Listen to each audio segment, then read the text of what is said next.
বেশ কিছুদিন ধরে অনেক বেশি গরম পড়েছে, আর এই গরমের কারণে আমরা বড়রাই তেমন কিছু খেতে পারছি না। বাচ্চাদের কথা কি বলবো, বাচ্চারা তো একদমই কিছু খাচ্ছে না। আর এই গরমে কিন্তু বাচ্চাদের খাবার নিয়ে আমাদের অনেক বেশি সচেতন থাকতে হবে, কারণ এত গরমে বাচ্চারা কিন্তু সবকিছু হজম করতে পারে না, সহজেই পেট খারাপ বা ডায়রিয়া হয়ে যেতে পারে। তো আজকে আমি শরীর ঠান্ডা রাখার জন্য একটা খাবার রেসিপি শেয়ার করব। এই রেসিপিটা আপনি বাচ্চাকে কিন্তু 8 মাস বয়স থেকেই দিতে পারবেন। তো এই রেসিপিটা তৈরি করব আমি আজকে চিড়া দিয়ে। চিড়া কিন্তু বাচ্চাদের পেট ও শরীর ঠান্ডা রাখার অন্যতম একটা খাবার। সো এই গরমে এই খাবারটাই হতে পারে বাচ্চার জন্য খুবই ভালো একটা খাবার। তো এই খাবারটি তৈরি করার জন্য আমি এখানে বেশ কিছুটা পরিমাণ চিড়া ধুয়ে ভিজিয়ে রেখে দিলাম। এখানে আমি লাল চিড়াটাই ব্যবহার করেছি, সাদা চিড়ার থেকে লাল চিড়াটা অধিক পুষ্টিমান। আর বাচ্চাদের খাবার নির্বাচনে যেটা সবথেকে বেশি পুষ্টিমান সেটাকেই কিন্তু আপনাকে বেছে নিতে হবে। তো তারপরে এখানে লাগবে আমার একটা ডিমটাকে এখন আমি ভালোভাবে একটু ফেটে নিচ্ছিলাম। ডিমে যেহেতু প্রচুর পরিমাণে প্রোটিন রয়েছে, সো বাচ্চাদের খাদ্য তালিকায় কিন্তু ডিমটা রাখতেই হবে। তো ডিমটাকে ভালোভাবে কাঁটা চামচের সাহায্যে ফেটে এখন এক সাইডে রেখে দিব। এখন আমি একটা বাটিতে 1 চামচ পরিমাণ চালের গুঁড়া নিয়ে নিব। চাইলে এখানে আটা বা ময়দাও নিয়ে নিতে পারেন, তবে চালের গুঁড়াটা নিলে বেশি ভালো হবে। তারপরে এখানে একটুখানি পানি দিয়ে আমি পানির সঙ্গে ভালোভাবে মিক্স করে এক সাইডে রেখে দিব। এই মিশ্রণটা আমরা এই খাবারটি রান্নার শেষে ব্যবহার করব। তো কিভাবে ব্যবহার করব সেটা কিন্তু রান্নার মধ্যে আমি বলে দিব। এখন একটা হাঁড়ি নিয়ে নিলাম, হাঁড়িতে আমি 1 চামচ পরিমাণ ঘি দিয়ে দিলাম।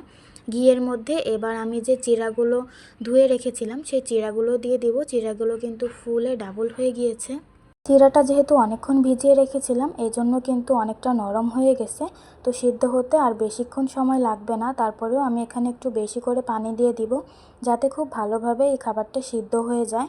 তো পানির পরিমাণটা কিন্তু একটু বাড়িয়ে দিবেন, কারণ লাল চিড়াটা সিদ্ধ হতে একটু বেশি সময় লাগে, সাদা চিড়াটা সিদ্ধ হতে আবার অত বেশি সময় লাগে না।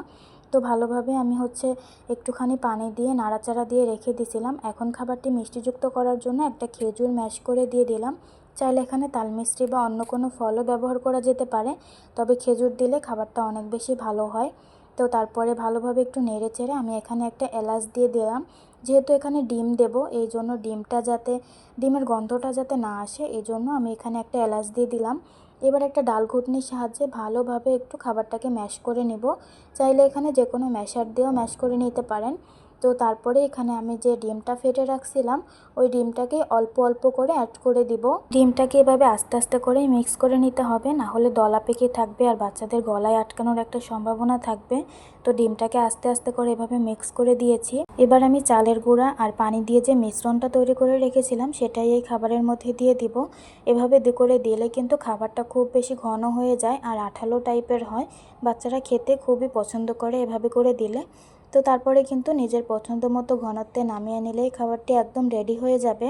আমি কিন্তু চিড়াটা পানি দিয়ে রান্না করে নিয়েছি, তবে যেসব বাচ্চাদের গরুর দুধ খাওয়ান তাদেরকে চাইলে কিন্তু পানির পরিবর্তে দুধ দিয়ে রান্না করে দিতে পারেন।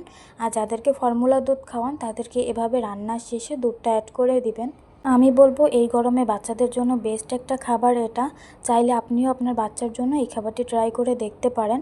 আশা করি বাচ্চা খুবই পছন্দ করবে।